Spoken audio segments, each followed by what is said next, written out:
সম্মানিত ভিউয়ার্স, দেখতে পাচ্ছেন কি চমৎকার পাট শাকের চাঙ্গা ফলন হয়েছে। দর্শক, এরকম আকর্ষণীয় ফলন পেতে আপনারা কিভাবে পাট শাকটাকে চাষ করবেন, তো আশা করি এই ভিডিওতে আপনাদেরকে কিছু টেকনিক শেখাবো। তো আপনারা অনেক চাষিরা আছেন যারা পাট শাক চাষ করে থাকেন। তো এই পাট শাক কিন্তু বর্তমানে বেশ লাভজনক একটি ফসল। বর্তমানে এর চাহিদা দিন দিন বৃদ্ধি পেয়ে যাচ্ছে।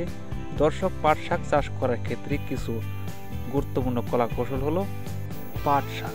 তো পাট শাকের বীজ বপনের 25 থেকে 26 দিনের মধ্যেই আকর্ষণীয় ফলন পেতে যে কাজগুলো করতে হবে, প্রথমত উন্নত মানের বীজ সিলেক্ট করতে হবে। দ্বিতীয়ত জমিতে রসের পরিমাণ ঠিক রেখে বীজগুলোকে ছিটাতে হবে। তো ছিটানোর সময় আপনারা অবশ্যই ঘন করে বীজগুলোকে ছিটিয়ে দেবেন, যার ফলে আপনার পাটের শাকের জমিতে কোনো প্রকার আগাছা হবে না।